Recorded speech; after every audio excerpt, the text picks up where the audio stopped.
Tonight we have Laurie Schlageter starting off. Laurie Samara. Laurie Samara-Schlageter. She's had several identities since I've known her.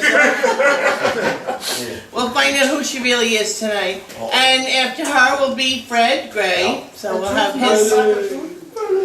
Okay, so take it away, Laurie. Get started. All right. There we go. I'm Laurie Samara-Schlageter. Samara is my maiden name because my family is full of artists and I didn't want to lose my name when I got married. I've been a member of Wet Paints probably for about 12 years now, and I've had no formal training in art, and I actually didn't start using paints until I was about 30. I'll take you a little history, go back in time when I started when I was a little kid. But I grew up in Queens. My father was an artist. My oldest brother is an artist. And as a kid and through my teens and 20s, I didn't have an interest in art. It permeated my house because my brother and my father were passionate. They were painting all over the walls. There was always a painting in progress, and the house permeated the walls. But as a kid, and even till today, I'm pretty quiet and to myself, and I would daydream, and I still daydream, and I would draw a lot of squiggles and lines and everything. And I also used to make up these little comic books, these joke books as a kid. I would make, there was the subject matter, like if I were a bug, I would make a one-line joke or a comment about it, and then each page would be these whimsical characters in reference to the joke. And that's all I basically did. I didn't like my classes, like arts classes in school, because to me it was boring because they made you do certain things that you had to do. You had to learn the rules, and I just couldn't be bothered doing that. To me that wasn't important.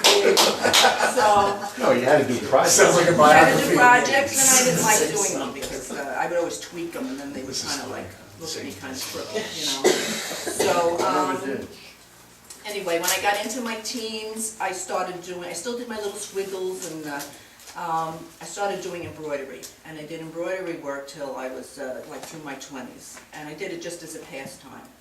I'd embroider my clothes, I would embroider my friends' clothing, I'd draw pictures on. I wouldn't buy kits from stores, I'd buy material and draw pictures and embroider them in. When I got out of school, I got my own apartment. My parents had moved to Florida.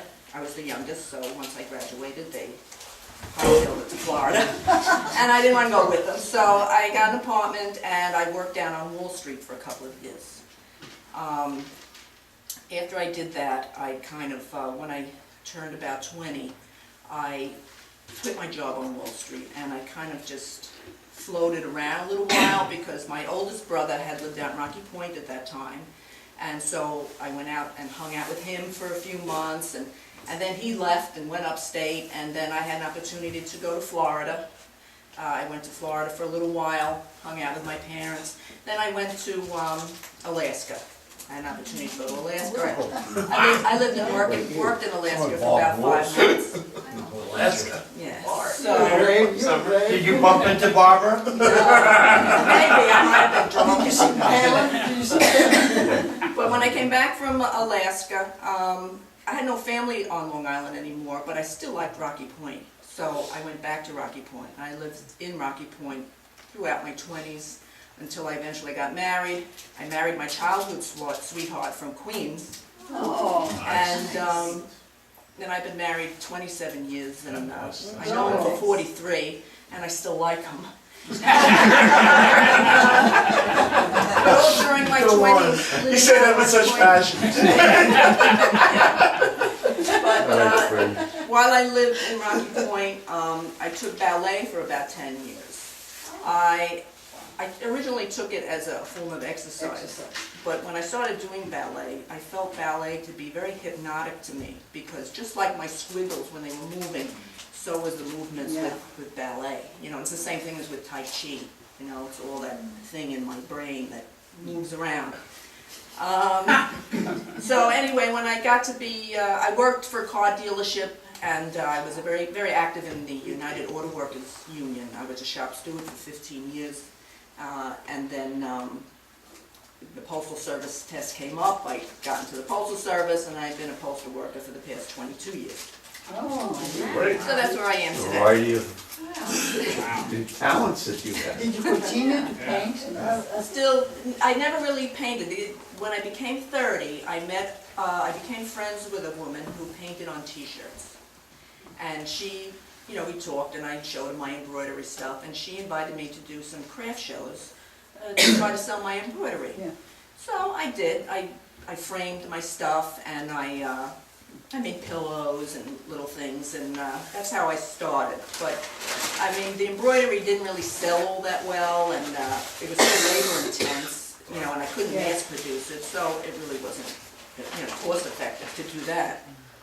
So, I did notice that other people painted on things. They painted on wood and metal, and they put lawn ornaments and all sorts of stuff. So, I said to myself, and I talked to myself a lot, I said, I bet you I could cut out wood, and I can make my own designs instead of going to Michael's, buying a kit and painting them like everybody else does. These would be different looking things, so, it might be helpful towards sales, if things were unique and original work.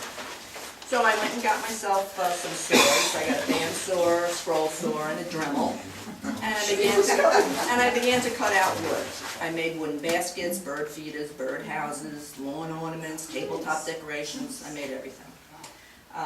And then I started painting on metal and anything else that I could find painting on. And I would always paint a lot of my stuff with whimsical characters like when I was a little kid. It seems like things that I did years ago with no thought in mind, it seemed to creep up to me, in my older years. And so this is like just a sample of something. I don't have any more wood pieces, but this was just, if you want to pass it around, something I painted. And I'm going to pass around just the book of my crafts and stuff. So you can see whatever's in wood in here, I have cut out. So yeah, cut and pass. That's the craft stuff I used to do. How many games you got?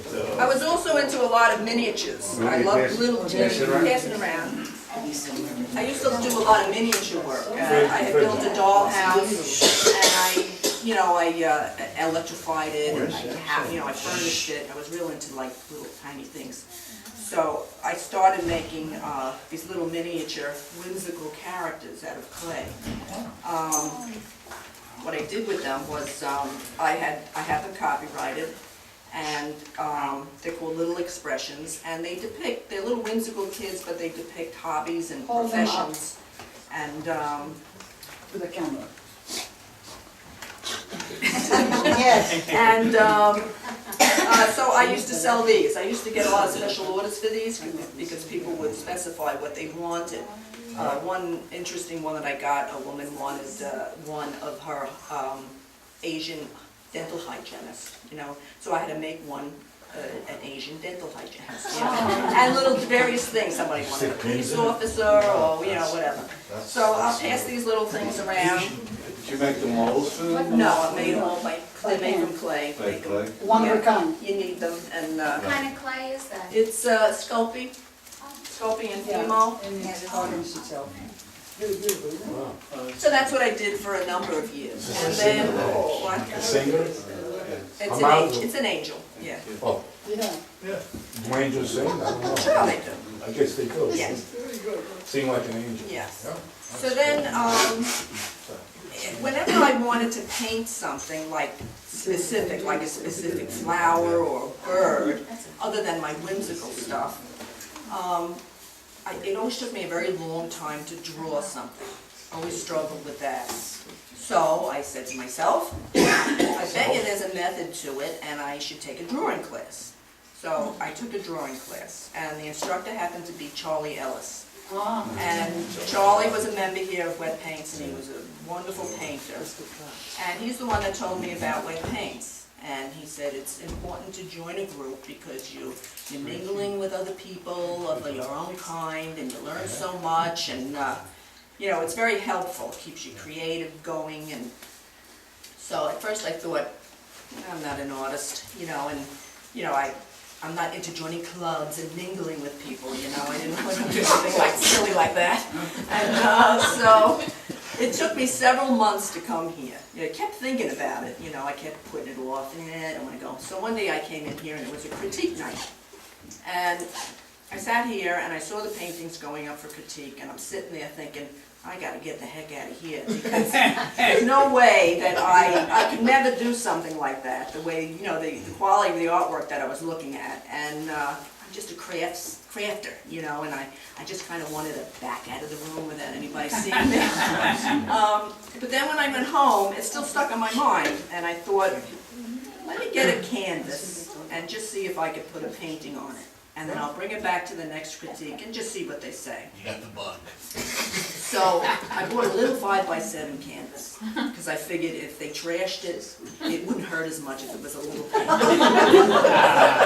So I took a clipping from a magazine. It was a bird. And the strangest thing happened when I started painting on the canvas. The photograph depicted the bird. It was a little bird on a twig. And when you looked at the photograph, you could just actually hear that bird singing. You caught the spirit of the bird. And I thought, I want to get the spirit of that bird on this painting, you know. And that was real weird. That was like awakening to me. And because with decorative painting, it's a little more mechanical, you know, because you're mass producing, you're doing a bird, wow, wow, and, you know, there was no real much thought pattern to it. So I brought it back to the critique, and I've been here ever since. So I've always been using acrylic paints, because that's what I started with, and I really love acrylics. And acrylics gets a bad rap. That's like the bad boy of the medium family, you know. And I find them very versatile, and I really enjoy working with them. Most of the work that I do, a lot of it is from my head. That's all. Or if I use a photograph, if it's my own photograph, I change it around to the way I want it to be. I'll completely change the colors, I'll take things out, move things around. Even in my craft days, I have a file cabinet with folders from A to Z of every subject matter you could possibly think of. So I would go, if I wanted to paint a landscape, I would go through my files, and I'd say, oh, I like this cloud formation, I like this tree, I like this or that. And then I would sit and I would look at them all and kind of like compose a picture from them. You know, and that's how I basically did most of my paintings. I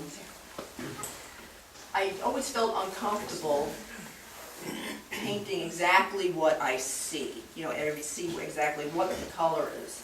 And sometimes I think, and that's probably a bad thing, because you should paint what you see. You know, you should, you know, it helps you to learn to see colors and to draw properly and all that kind of stuff. So once in a while I get like a little hung up and I get a little frightened thinking, you know, I have to paint it this way, you know. But then I smack myself a little bit and then I go, no, I gotta paint it this way. You know? So with the acrylic paintings, this one was done right from my head. And because I love the beach, I'm drawn to the water. I've always been to the beach. Is that a brush or a palette? This is, some of it's palette knife, Yes. and some of it's brush. Mostly, you know, put your pen on really thick, the paint on. It actually looks like a Monet. It has that, it has those colors, You those never brought beautiful up a colors. critique. No. No, never said that. It really does. Yeah. It's really beautiful. It's a beautiful painting. But it's like, I always tend to use this color palette for some reason. You're very observant. I When you like- put it up there, everybody was going for a chair, and before they put the chair down, they stopped to see the painting. Yeah. Everybody, and so, Yeah. now I said, look, everybody stops. Yeah. Yeah. And it's so different from all the other stuff. Yeah. It's traditional, and it's, you know, Yeah. it's got all the colors I going. mean, I know maybe in reality the sky is really blue or something as that. No, That's no, how it's I your feel feeling. when I'm painting. You know, I see Nobody can things. tell you the sky. is I like see paint. things, but I want to show what I see, you know. It shows. And this one in particular was part of, it's kind of the front of my house. I had a flower box in the front of my house under the window, and there was this stray cat that used to sit in the flower box all the time. But there were never any flowers in the flower box. 'Cause I was too lazy. Just empty box, and the cat lived in the box. So I thought it was cute to paint a picture like that. So I just made up that picture. I mean, my front door, my windows don't really look like that. I just made them look like that. And I Laurie? put the flowers in the box and the canes. You know, and that's what I did with that. In that painting with the windows that you were just talking about, from back here, the left side of the window almost looks like two figures. Oh, maybe. Sort of like an abstract, like what you did over here with the face. Oh, yeah. It's sort of like on that style, looks like two figures, and the other one, They're too tall to be figures. can I finish saying what I have to say? And there's the other one, looks like there's a figure in there too, Maybe there is. right here. There's the other imagination. Not, well, they're too tall because the windows are quite big. Yeah, no, but I'm just saying, it looks like figures, that's all I said. Realism. And then this one Sure, is you another get one from a crucified or photograph. say Oh, something. that's nice. This happens to be my husband walking my dog at Garden Park. I was walking behind him and I snapped the picture. What am I saying that the depth is beautiful? So the colors are a little stronger, you know, than from, you know, because I see it, you know, but that's, So I recognize Gardner from it. that's my thing with Yeah. that. Is that? Really It's all acrylic. That's nice. That's Garden Park? Garden Park. Yep. In, I think it's. Yeah, it's in Brightwater. Brightwater. Laurie, do you use something that brings out the shine in the acrylic? The only thing I do, I varnish them. You do? I use an acrylic varnish Oh, you do? when I'm finished. Oh, do you? Yeah. Yeah, they Because have. because Do you do that too? this paint tends to I like, got varnish at home, I'll give it to you. it like darkens, you know, so it kind of like preserves the acrylic a little bit, keeps it strong. This painting is like a little more abstracty nice. because I always see these different movements and colors, and this one is, like if you ever envision yourself like in the middle of a park in the woods, all the trees around and it's fall, like, and you're smothered with all these different colors of all the fall colors, this was my interpretation of that. So, Very nice. You seem to be inspired by movement a lot. A lot of movement, like I said, with the ballet and Yeah. the, you know, it inspires you to do certain things like these. This is unbelievable. The Sumi, sounds like you would really be inspired by the Japanese, Yeah, the Sumi stuff. yeah. Please give me- let me just pass, I don't have any more embroidery left, but I did make replicas of the postage stamps years ago, so that's some of my embroidery in there. Laurie, what do you do? I like golden. Anyone that tells me Laurie, what meaning is that then? I didn't come to this part of my life. you don't want to skip this point. It's nice. One thing that I've done that I've never ever shown is what I consider to be my mental paintings. And for years I've painted things, and it's paintings that I personally am, maybe there's an emotional moment, something in my life, or whether it's something political, about the government or religion, something that I never discuss with anybody, but I would put my feelings about it on, I would talk about it through my paintings. So I would never ever show those paintings before, and several years ago a group of wet paints members had gotten together, and we exhibited similar paintings like that, paintings that were more self-expressed, and some were abstract, some were sculpture, you know, we did that, and that was very frightening to me, to hang these paintings up, because it was like exposing myself, and I'd have to explain myself, you know, with these paintings, and but it was really a very good experience for me, because it broke open this barrier, It's you know. cathartic. Yeah. You know, it's like, It's a catharsis. who cares what you think about me? I'm going to tell you what I'm thinking about, you know, my paintings. So I'll just show you some of them. This one happens to be, this one is titled, again, shapes. I like to put shapes around. This is called Fear to Accept. And this is my opinion about how society has a fear to look at anything that's different, whether it's race, religion, sexual preference, anything. and the little circle in the bottom who is isolated. This is what's different down here. But it's, you know, it's not harmful, it's warm, and it does, you know, it has soft edges. And up in the corner here, this is my interpretation of what society is. They're all huddled together, in cold colors and sharp angles. And, you know, they're just peering down at what's different, you know. And, but yet there's still some hope, because out of that group of people, there's some that are venturing close to that which is different. And they're becoming soft and absorbing some knowledge about this. So that's my interpretation of that. That's very cool. I like your color scheme. Yeah, the colors are nice. All the, So this is how I talk to myself, you know, instead of just sitting there in a room talking to myself. Because one day somebody might see that and put me away when I'm an old lady, you know. So I paint my opinions. Everybody does. Maybe after Good the news show. is that you listen when you talk to yourself. I listen to my, as I answer myself. I talk to myself, but I don't listen. Oh, wow, that's This painting, this is a self-portrait, and it's called Don't Look Back. And I'm a true believer that everybody is on a predetermined path in their lives. And it doesn't matter when you come to a crossroad, you might, my belief is that you might think you make a decision about something, but you really don't. This is the path that you're going to be on, whether it's good or bad. And it's up to you to make a life of yourself for yourself on that path. But sometimes we all question what we do in our lives. Woulda, shoulda, coulda, say if I did this, would my life be different? Or, you know, it was probably a moment when I probably had an argument with my husband that I know for 43 years, and, you know. But this is, it's called Don't Look Back. It's me looking back, but like these colors they go into a path. Yeah. These are the colors of life, and, you know, and I'm to go on this road, no matter how much I think maybe I shouldn't be on it. Yeah. You know, and it's Nice. my responsibility to make a life on that path, you know. So that's what that's about. So I'll just pass around, these are more acrylic works that I've done. Oh, good. I'll see those later. That's wonderful. The little acrylic pieces over here, I actually I never painted outdoors before. A couple of years ago I did it once or twice, but last year I joined the Pals Plein Air group, and I started painting outdoors, and that's like a new challenge for me. You should always take art classes in anything. Since I've been a member here, I've taken classes, instructions from members here in different subjects and different mediums, and even though you might not pursue that particular career, or that medium or that subject matter, Still getting stuff out of it.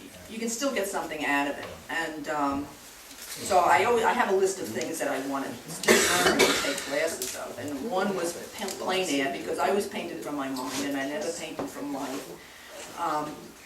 So these two, and the third one over there, the little teeny one, was just things that I painted outdoors. And that was an Alexville Farm, yeah, all acrylics. But still, there's still that same color palette, but I'm trying to break away from it. Are your parents and your brother, were they surprised that you became an artist, or? My brothers, Are you filming? yes. Sure. Yeah? Coming from a family of artists, I would. Well, they didn't realize that, Yeah. you know, because then when I started showing them my paintings, Right. they just couldn't believe that I painted them. Yeah, I just, Yeah. you know. That's amazing to me, because your work is so beautiful, and it's got so many different things to it, and you know, for them to question that you were, you know, that's just, yeah. So then it comes to my brush paintings. With my brush paintings, in all my paintings, I always painted usually very, very tight all the time. And I wanted to break away from that, but for some reason I couldn't. I struggle with that all the time. So I said to myself, you know, I gotta find a class that can help me to loosen up. And I always had an attraction to Asian art. The more contemporary or minimal or abstract form of it, as opposed to the more detailed and traditional things. So I thought, I'll take a class in brush painting because, you know, those strokes are so loose, but yet they're very expressive. And so I took a class at the Sayville Art Museum. There's a woman there that gives lessons once a week. She gives monthly sessions, and so I figured I'd do a month and see what happens. So when I started doing this work, at first it was like really conflicting because Western style painting, the approach to it is different than Eastern style painting. And because when she would demonstrate and hang up her artwork, there was like no light source, there was no shadows, you know, the perspective was, you know, it's kind of funky looking, you know, and I thought, what is this, you know, I couldn't like see it yet, you know. But then she explained the whole philosophy behind brush painting, and it's more or less very almost what it is that I do. And you go out and you paint, you observe nature, and you observe different things, and then you go back, you take that all in, and you think about what you saw, and you know, whatever it is that you want to paint, and it's like you visualize. Just like an Olympic skier, you know, before they go down that hill, you'll see them sitting there and they've got their eyes closed and they're following that path, you know, and they're moving to everything. And when you go back home and you want to, let's say, paint a picture, you know, a landscape like this or something like this, you know, you kind of think about it first. You think about what you want to do, and then you kind of stop thinking. And then you just make the movement, you know, without thinking, and you start moving. And it doesn't necessarily have to look like something. It doesn't have to, you know, like a flower doesn't have to look like a flower. The cat doesn't have to look like a cat. But if you can capture the essence or the spirit of it, you know, that makes it a successful painting. So that's what I did. What medium is that now? It's ink. Ink? It's Chinese ink, and on rice paper. And that's done with a brush? It's a special calligraphy brush. It's it comes to a point, and you hold it perpendicular, and you work it this way. As long Yeah, is. yeah. And then based upon the thickness or thinness of the stroke, you press with your arm, or you, again, it's like dancing. You're dancing, your brush is dancing, you're pressing. And This seems to be more realistic, looking at that than these two over here. Yeah. You know, so there are different ways of doing it, obviously. Yes, It can be, yeah. you know, more realism or without it, and then go Yeah. just off and do your My imagination. goal is actually to be more towards this minimal, or Right. even more abstract, I would rather do. Yeah. But I'm doing this for 4 years now, and I still take lessons. I take lessons once a week with a Korean woman in her home, and once a month there's a Chinese gentleman at the Sayville Art Museum that gives a workshop. Great. And Very good. Beautiful stuff. Laurie, yeah. in that picture, I like the foliage in the Up at the back. top. In the back. This? On the Background. left side. Yeah, the fan. The foliage, it looks like it's in the distance. It's sort of soft. It's How do you far get away. that? How do you get that? How do you get that value? You just, If you're dealing with well, you're blending the brush with a combination of water and ink. It's a balance of water and ink. So you tone that down with water On the brush.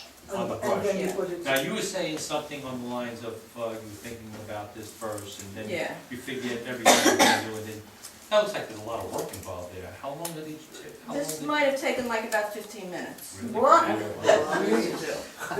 Because you don't, you know, you do these strokes, and then you know, I might have taken a step back and maybe I want to, you know, figure out where I want to put the leaves, you know, but then you just keep Well, working and you would- working, and you're not thinking. You would And- say it's a watercolor technique, no? Yes.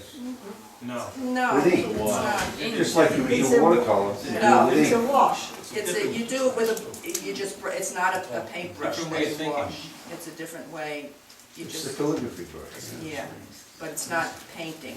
It's not a painterly It's perpendicular, you have that. movement. It's more like letters and stuff, you know? Yes. Yeah. What this is, because I also learned calligraphy as I go along, Chinese calligraphy, and the strokes of calligraphy are what makes these paintings. Because in China, these are called drawings.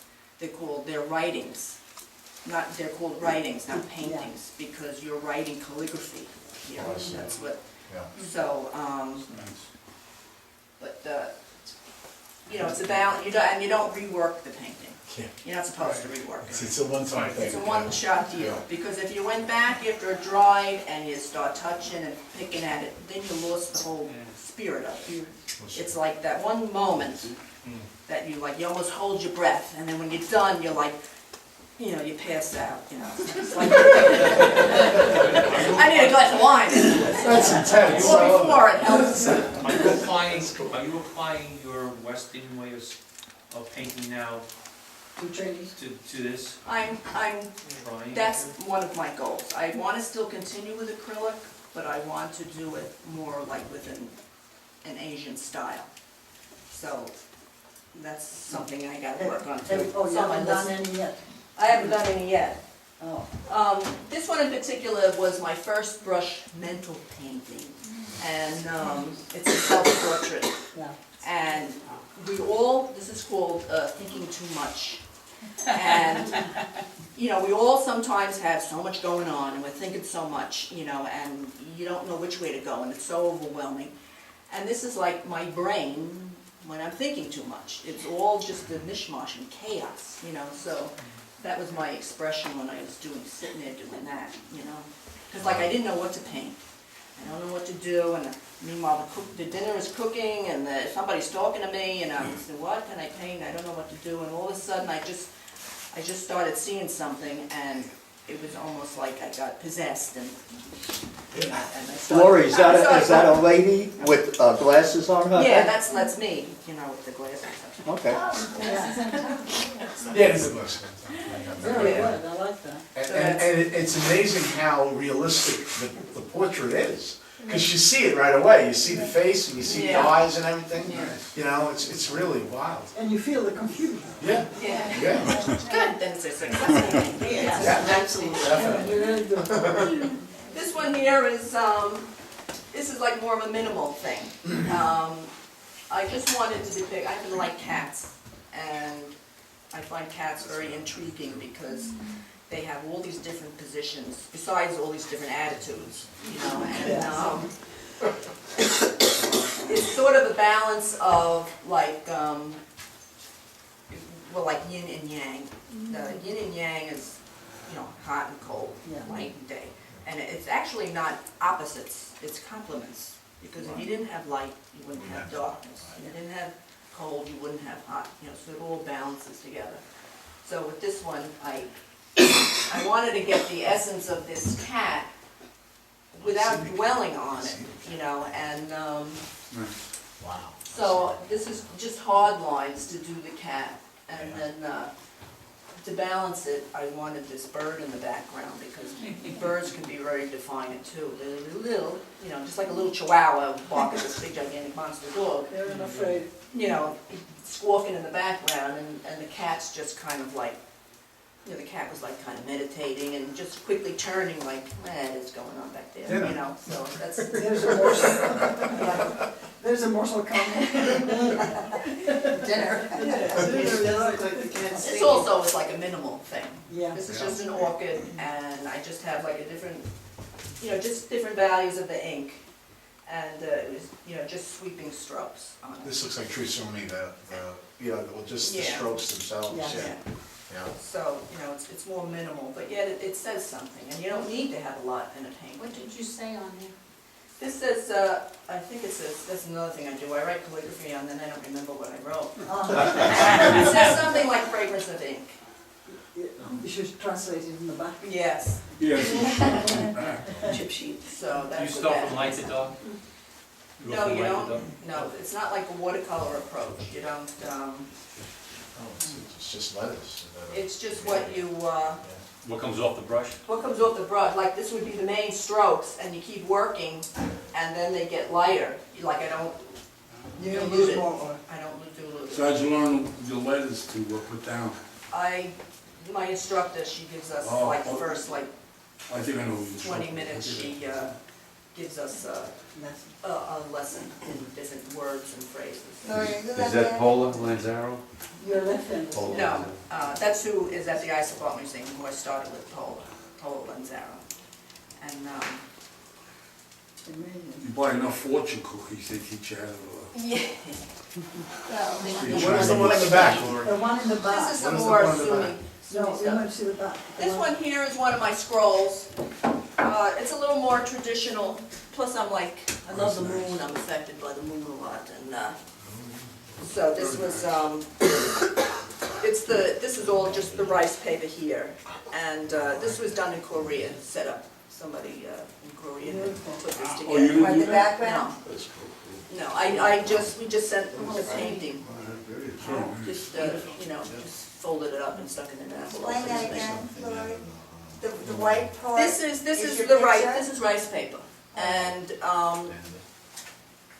it was just mailed to this person in Korea. Oh, and then Oh, I she put see. all the And background then colors and... then they added this is the whole process of all the materials. They made. Yeah.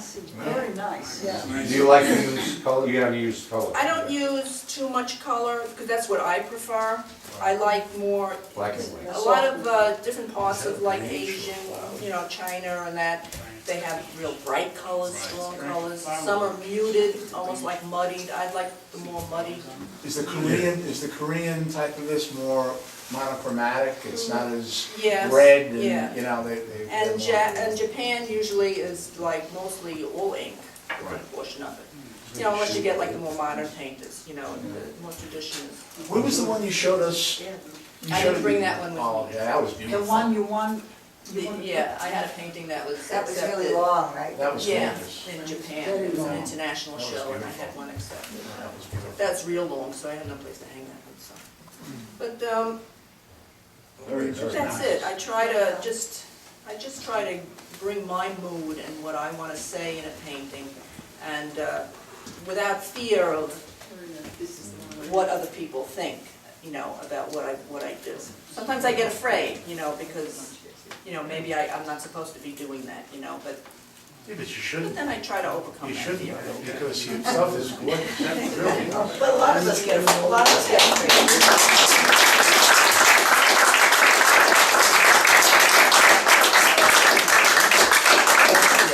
Anybody have questions or Yeah. This was just the latest one that I did, was, again, another, just a simple, That's the ink? just a quick, yes, it's ink, and, there might be just a little bit of brown mixed with it, muted, Nice painting. it's just, What made you choose from the oils to come to Chinese? What was in your mind when you felt like that? I mean, what did you bring yourself to painting? just to, well, originally I did it just to learn the strokes, to loosen it up and apply it to my acrylic paintings only. Because usually an artist, when they want to free themselves of that tightness of the painting that we do, we just take acrylics or oils and they paint big and chroma and they stay like that.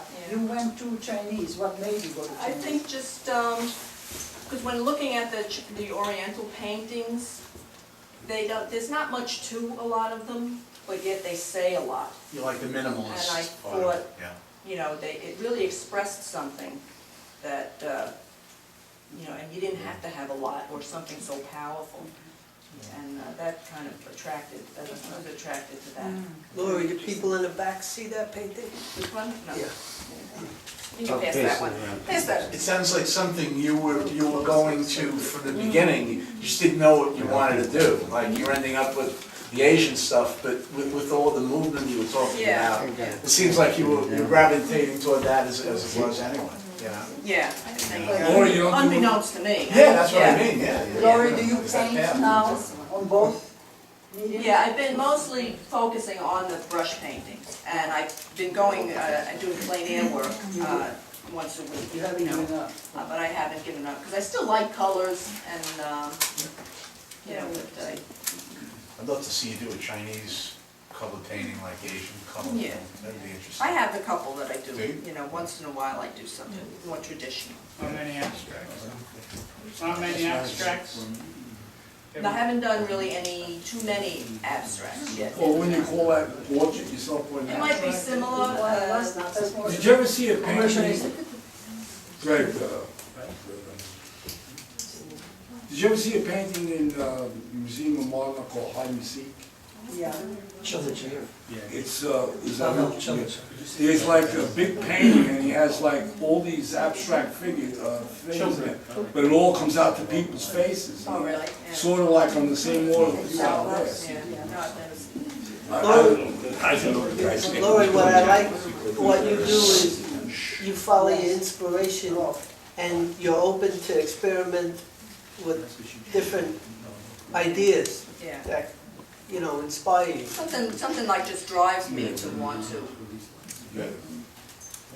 try something else. How many hours do you think when you sit down to paint? If I sit down to paint, I could be gone for a couple of hours, several hours. Do you paint just- daily or do you? I don't paint daily, it's on my list to paint daily, but, maybe just, maybe 3 times a week I How do might. you turn your mind off? Yeah, that's what I'm Do asking. you listen to music? No, I don't listen to music. Music kind of, Distraction. I think I don't know, music, it depends what kind of music it is, Does I it mean, I can distract get you? really. Music distract you from your It thoughts? might be a little distracting. It makes me work according to the music, Oh, I see. and, You listen to classical? no, I actually like, I prefer like heavy metal, rock music. That's definitely a heavy metal one. I also like horror slash movies, and I watch. AC/DC right there. I love the wrestling. love wrestling too. No wonder you're bored. I can see it. You don't listen That's to definitely Pearl Jam. So sometimes I listen to mellow stuff, but I prefer the silence. Yeah. I like the silence. I paint the same way. Silent. No music. It's different. That's my story, it's different.